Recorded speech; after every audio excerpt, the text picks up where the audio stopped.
Octobre kalo tile saba bɛnna bi ntɛnɛn don ma Mali lakɔli taara k'a daminɛ Kayi fɔ Kidali. Lakɔlidenw ni lakɔlimɛtiriw bɛɛ lajɛlen ye ɲɔgɔn sɔrɔ u ka lakɔlisow la. Kɛrɛnkɛrɛnnenya la Kayi yan, gouvernement ka lasigiden min bɛ yan n'o de ye gouverneur ye, a y'i sen ta ka se lakɔliso la min ye Kayi quartier ye, a bɛ fɔ min ma ko Bɛnkunda.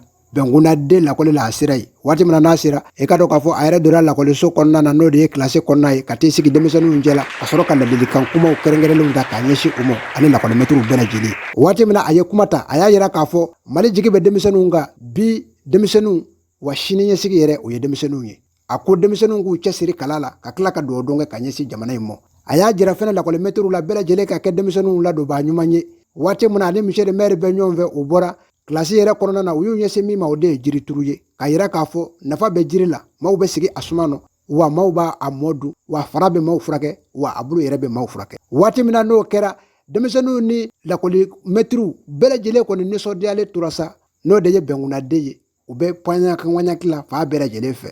Waati min na n'an tilar'o la an y'an ɲɛsin directeur yɛrɛ ma n'o de ye lakɔlidenw ani lakɔlimɛtiriw ka ɲɛmaaba ye. An ser'o ma an y'a ɲininka. A y'a jira na k'a fɔ a nisɔndiyalen don bi barisabu du gouverneur yɛrɛ ka y'a ka yɔrɔ la k'o de ma tɔ foyi to ale la. Fɛn min ye lakɔlidenfaw fana ka lasigidenw ye n'o de ye lakɔlidenfaw dara maa minnu na k'o bila u ɲɛ, olu fana tun bɛ kɛnɛ kan. U nisɔndiyara u y'u ka nisɔndiya yira.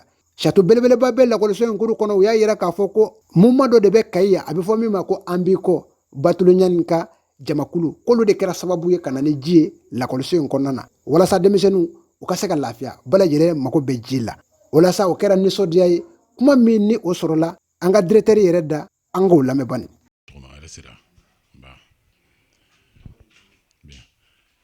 Ne tɔgɔ Bubakar Jara, ne de ye Bɛnkunda 2 directeur ye a bɛ Kayi kɔnɔ yan. Alors bi kɛ alhamdulilayi école ta kɛra bi. Bon mun ye ne ka niveau ye. École taara bi. Donc bakuruba la n ka mɛtiriw bɛɛ lajɛlen tun bɛ yan. Alors gouverneur fana n'a ka délégation ani DCAP ni DAE u nana ouverture kɛ ne ka école la. Alhamdulilayi an bɛ Ala fo an b'a barikada ka tugu a la kulukɔnɔmɔgɔ bɛɛ ŋaniya de ye kelen ye. Parce que n'i y'a jateminɛ an ka école in taara ka na kɛ sababu ye ka ouverture kɛ. Bon ɲinan ta alors o ye changement climatique ye, jiri nafa ani n'i ko jiri i ko ji, donc olu nafa min bɛ yen o leçon fɔlɔ donc o kɛra 6e année la o bannen kɔfɛ gouverneur bɔra ka yiri turu, ensuite DAE fana ye yiri turu, maire fana ye yiri turu, donc bakuruba la an y'o baara kɛ bi u ka sɔrɔ ka taga. Bon o y'a sɔrɔ an kun y'a labɛn, an y'a labɛn ni mun ye comme san o san an ka CCC ye CCC denmisɛnnin dɔn parce que a sigira mois de juin mun ni sisan cɛ alhamdulilayi vraiment labɛn kan ka kɛ walasa ka bɛn école ta ma an ka CCC y'u jɔyɔrɔ fa kosɛbɛ vraiment o foli donc an b'o foli d'u ma parce que n'i y'a faamu bi bi na école tɛ mɛtiriw dɔrɔn ta ye directeur ta tɛ CCC jɔyɔrɔba bɛ école la donc ne ka mɔgɔw y'o faamu u ye baara kɛ n'o ye o diyara n ye. Mais donc kumaba min fana bɛ yen ni nin y'a fɔ yɔrɔ fana ye alors ala nana ka n'a ye an ye sato dɔ sɔrɔ parce que école in créera 2018 ni sisan cɛ ji tun tɛ denmisɛnw bolo donc an tun bɛ taa seconde cycle la de ka taa ji ta ye ani du minnu b'an kɛrɛfɛla la an bɛ taa ji ta ye. Bon ala nana ka n'a ye mouvement an b'i kɔ vraiment an b'u fo yan k'u waleɲuman dɔn parce que bamananw ko ji ni maa min ye ji di maa ma a y'a tigi ka adamadenya y'a sabati dɛ.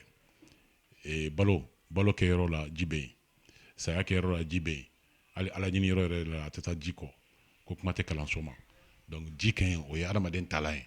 Alors vraiment an b'i kɔ olu y'i filɛ ka château di an ma bien équipé, donc a tɛ pɔnpɛ foyi, i b'a dayɛlɛ dɔrɔn comme robinet ji bɛ na, donc vraiment u bɛ fo yan k'u waleɲuman dɔn, vraiment u y'a kɛ denmisɛn mun ye ala k'u sara, donc an b'i kɔ dɔrɔn tɛ dɛ, an b'i kɔ o ye tiɲɛ ye.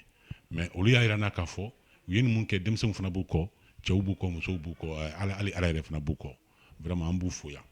Bon CCC ka baara taabolo la CCC y'an dɛmɛ ka nin ko in baara bɛɛ kɛ. Bon mun ye parents d'élèves ka côté ye de façon générale depuis le 16 ni direction dayɛlɛ na ko école bɛ taa le 3 bon an ye gɛlɛyaw sɔrɔ dɛ gɛlɛya ye jumɛn ye parce que parents u ma na u denw tɔgɔ sɛbɛn bi ye école ta de ye mɔgɔ caman nana k'i b'i denw tɔgɔ sɛbɛn bon vraiment n bɛ fɛ parents k'o yɔrɔ faamuya n'a fɔra ko école bɛ taa don min na yɛrɛ o don ye kalankɛ don de ye mais k'a fɔ ko école bɛ taa don min na o don de e bɛ n'i den tɔgɔ sɛbɛn ou bien ka n'a ka transfert kɛ quoi vraiment il est temps an ka bɔ o kɔnɔna la donc ni école bɛ taa un mois en avance donc i bɛ n'i denw tɔgɔ sɛbɛn ka précaution ta pour que le jour J alors baara ka se ka kɛ